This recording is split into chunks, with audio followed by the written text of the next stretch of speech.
Pemirsa, malam menjelang penghabisan bulan Ramadan ini membuat sejumlah masjid termasuk Masjid Ampel Surabaya Jawa Timur diramaikan jamaah untuk beribadah itikaf, mengharapkan mendapatkan berkah malam Lailatul Qadar. Ya, rekan kami Farah Manhila akan mengabarkan langsung dari Surabaya. Assalamualaikum Farah, ini bagaimana kondisi di Masjid Sunan Ampel saat ini? Ya, waalaikumsalam Rendra, Yaumi dan juga pemirsa. Di 10 malam terakhir ini, tepat di hari ke-24 Ramadan, di Masjid Sunan Ampel ini sudah ramai sekali para pengunjung dan juga jamaah yang beriktikaf dan tidak hanya berziarah tapi juga beriktikaf di Masjid Sunan Ampel. Sepanjang tadi saya datang ke sini sampai saat ini seluruh para pengunjung dan para jamaah datang keluar masuk ramai sekali meskipun malam ini bukan malam ganjil Ramadan. Nah, kalau dilihat nih pemirsa, dari tadi malam sampai hari ini para pengunjung tidak sepi sama sekali. Jadi semuanya berdatangan dan mulai mendatangi masjid. Ada juga yang bahkan menunggu sampai waktu sahur tiba. Nah, sekarang saya mau mewawancarai salah satu jamaah yang juga sudah hadir di sini. Assalamualaikum Mas. Mas, ini namanya siapa Mas? Saya Hoirul Umam. Mas Hoirul Umam dari mana Mas? Dari Sumeneb. Nah, ini rombongan atau gimana nih Mas datang ke sini? Kebetulan rombongan kami bersama-sama ziarah ke Ampel gini, mengikuti mulai dari dari tarawih dan seterusnya hingga kita bermalam di sini, nanti sahur juga di sini nanti. Oh, berarti datang ke sini sudah dari tarawih ya Mas ya? Jam berapa sampai Surabaya Mas? Kita maghrib sudah nyampe di Surabaya. Kemudian kita jalan-jalan sebentar, kita juga ikut jamaah di sini, kira-kira begitu. Jadi dari buka sampai sahur di Surabaya.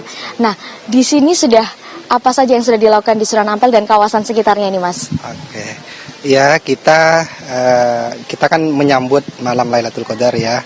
Kita sambil baca Quran ya, kemudian kita juga tawasul ke Sunan Ampel dan rahmatullah, kemudian kita juga ya jamaah tadi, kemudian selain itu kita juga belanja juga.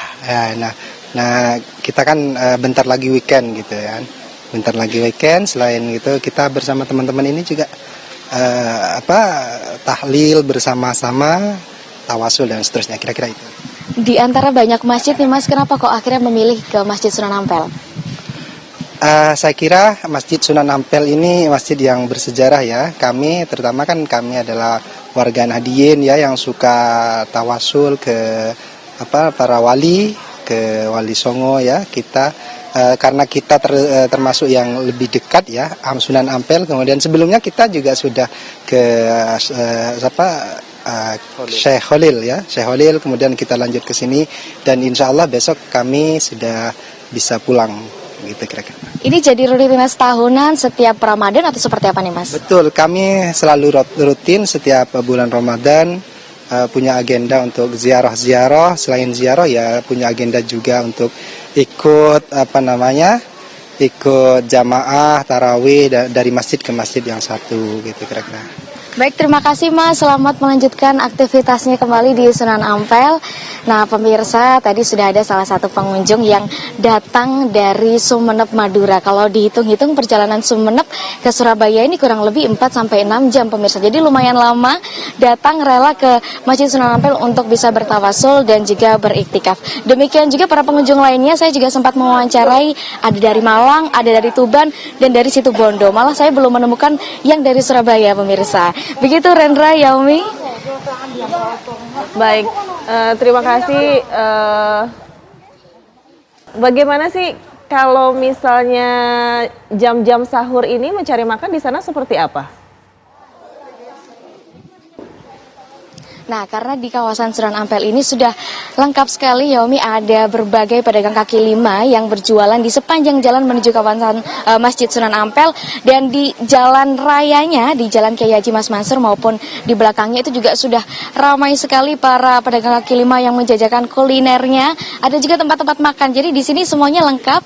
Para jamaah dan juga pengunjung bisa sholat dan juga bisa mencari oleh-oleh dan juga bisa mencari kuliner untuk sahur dan juga buka. Jadi kebanyakan kalau di 10 malam terakhir ini para pedagang di sekitar kawasan Sunan Ampel itu bukanya hampir 24 jam. Begitu. Farah, ini kan waktu sahur ya, tapi bagaimana dengan kondisi di siang hari, misalnya sholat zuhur, asyar, apakah kondisinya juga sama saja ramai oleh para pengunjung atau jemaah? Nah, karena kawasan Sunan Ampel ini memang jadi salah satu kawasan religi, wisata religi. Jadi meskipun tidak di malam hari, tidak di waktu berbuka maupun waktu sahur, di siang hari dan juga sore hari juga ramai sekali para pengunjung yang melakukan tawasul dan juga berziarah. Mungkin memang durasinya tidak selama dengan para pengunjung yang datang sejak malam hari hingga sahur tiba. Jika jamaah yang datang ini hanya untuk berziarah, kemudian perbedaan jamaah yang akan beriktikaf atau hanya berziarah saja, seperti apa di sana? Nah, kebanyakan semuanya mereka melakukan satu di tempat yang sama, melakukan ziarah dan juga beriktikaf. Jadi memang ada di kawasan ini ada makam Sunan Ampel Raden Rahmat, kemudian tepat di depannya tidak jauh dari makam itu juga ada Masjid Sunan Ampel. Jadi mereka kebanyakan para pengunjung ini setelah berziarah itu beriktikaf. Tapi kalau misalnya di seperti jam-jam malam hari seperti ini, kebanyakan mereka banyak fokus beribadah, beriktikaf di masjid. Mungkin hanya orang-orang yang atau para pengunjung yang berani untuk datang di makam dengan kondisi yang gelap, baru mereka berziarah di makam Raden Rahmat ini. Baik, terima kasih Farah mengabarkan langsung dari Masjid Ampel. Selamat bertugas kembali dan juga selamat melanjutkan ibadahnya.